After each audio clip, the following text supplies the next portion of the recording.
Hello everybody and welcome to the Hardcore Iron Man, where we plan on keeping it that way. I'm Dirty Bob, and this is Iron Main. Last time on Iron Main, we unlocked 3 very important Iron Man tools, and in this episode we're gonna use them. Making our way to the Temperos boat, I'm gonna show you guys how to start Temperos with no supplies. You're gonna go in and start looking at those boxes behind you. Grab all of that shit, as much as you can get. Drop the harpoon first though. For some reason that's the only one that they won't let you grab a bunch of. But after that, straight up, just leave.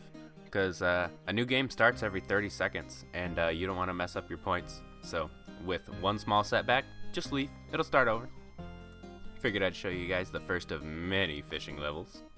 And just like last episode, there's a guy here where you can sell your fish too. And it's going to be a whole lot more convenient since it's right next to where we're actually getting the fish. They won't let you sell your bass though, which is kind of weird to me because swordfish is right there.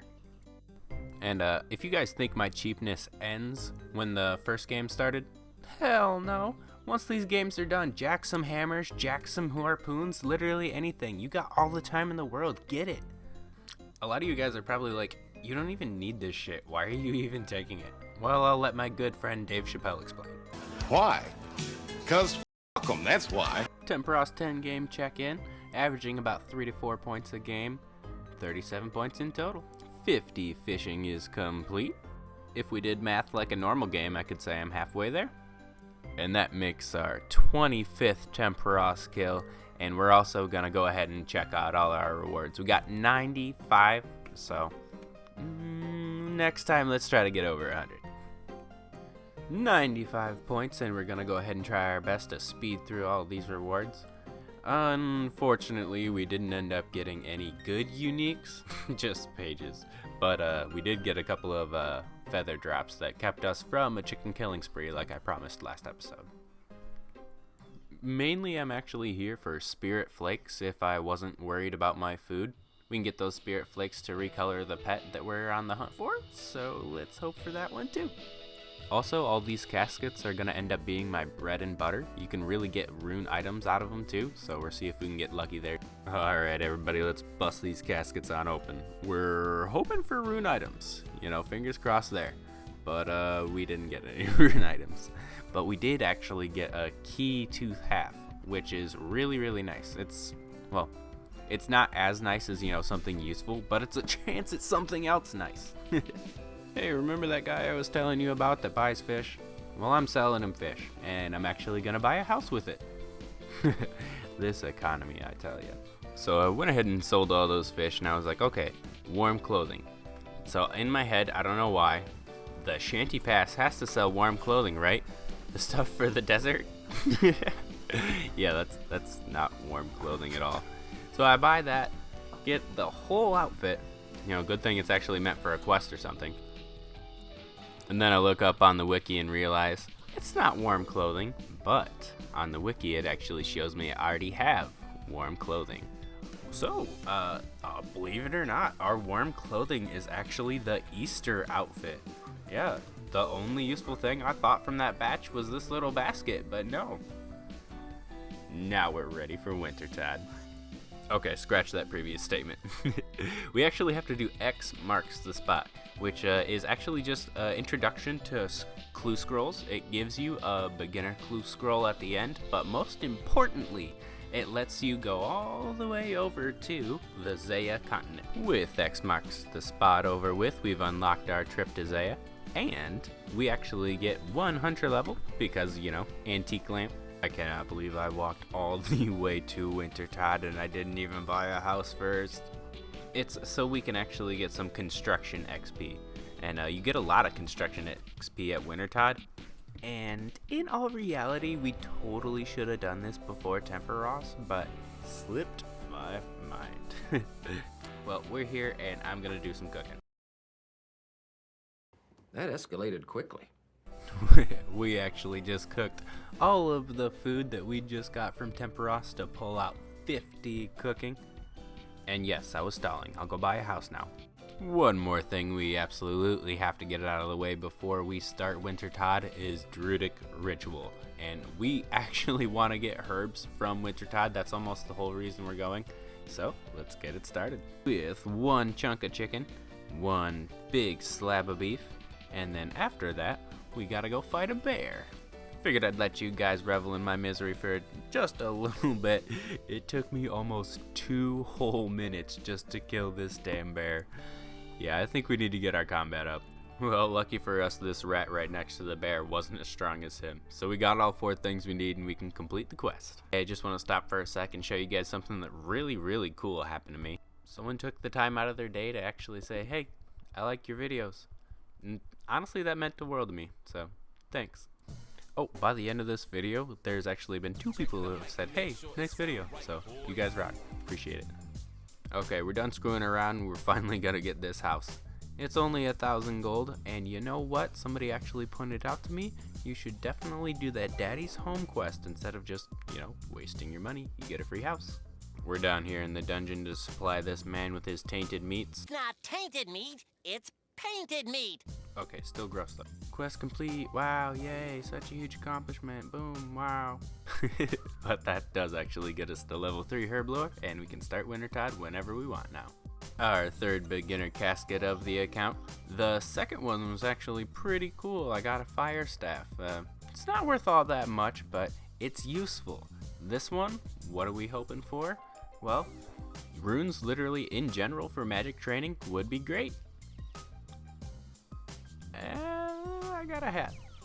Actually starting Wintertod with all the build up, that's 51 fire making and 51 wood cutting in a couple of games after that. We're also coming in with our 20 game check-in, and my god does Wintertod go by so fast. I mean, honestly, I just grind out 25 all in one session. Doesn't even take me a second thought. The nice thing about being an Iron Man is I'm here pretty much either way, so whatever we get, I'm happy. Money is perfect. And we even got a little Dr. Jekyll event.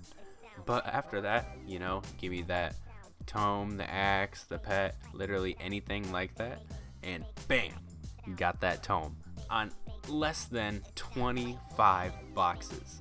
So that's actually pretty awesome, which is gonna be like super motivation to actually train any magic.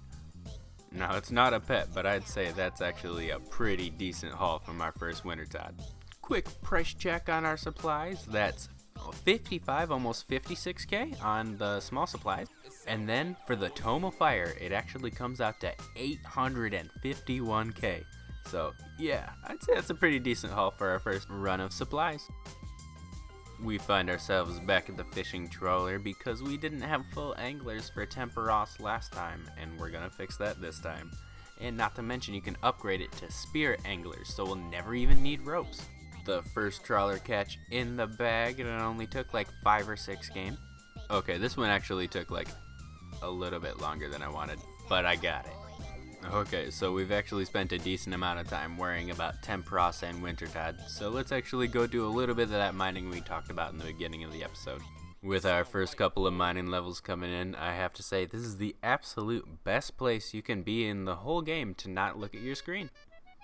Here's something about Motherlode Mine that actually makes it a little bit of a blessing and a curse at the same time.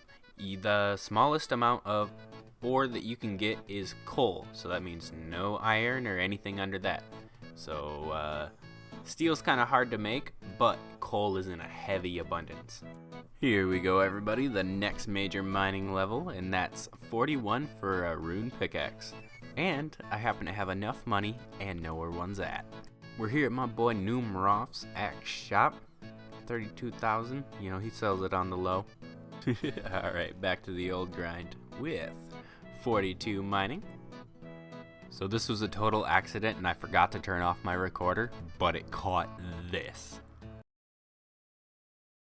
You what? That's right, everybody. Level 42 rock golem pet. This is insane. I don't even have this on my main and it's almost level 90. So we got the mandatory questions. Give me a name down in the comments for this little rock guy. And what color are we gonna choose? We got so many to choose from, and it's like every single ore, so you guys let me know. And then after that, it's gonna be our final mining level, and we're gonna call this place done for now. Okay, well, I logged back in and I decided to mine a couple more levels, so here they are. I went to Temperos and I spotted an absolute legend. He's rank 3 with 784 kills. We're working on the next round of Temperos to get 58 fishing, and we can even start doing some barbarian fishing as well. We just got to 50 KC, and now we're gonna open up a couple more caskets. It's actually better than it was last time. 104 this time, so let's see if we can get any luckier. Back at the spirit pool, and we got points to spend. Funny enough, I forgot that my rock golem was with me, so I hurried up and put him away real quick. It's just nicer when you get a pet appearing behind you, if it happens, you know, fingers crossed. Looking for a whole bunch more of these caskets, any spirit flakes. The cooking level was actually really nice. We're like 50-51 cooking from all that crap, so bring it on. Our unique luck at Temperos has stayed consistent with the pages, and I tell you what, as soon as I get that tome, it will be full. But other than that, I don't really think we got anything too important. A lot more feathers to stop the chicken death that I see in the future. But now we gotta open these caskets, and we just got a rune item. But that rune plate body is actually really important for us. We don't even have to do Dragon Slayer, which is awesome, and we even got a hard clue. I'm not even gonna pretend that I'm able to do that right now, but we got a hard clue. Also, pretty much 257k in total from all of our supplies. Quick fletching level since I have a whole bunch of feathers. Now we got ourselves here a perfectly placed cooking pot to get rid of all of our stuff. I don't really think we're gonna sell any of it because we're pretty good on money from any of the Wintertide drops, so we're gonna try to maximize our cooking gains.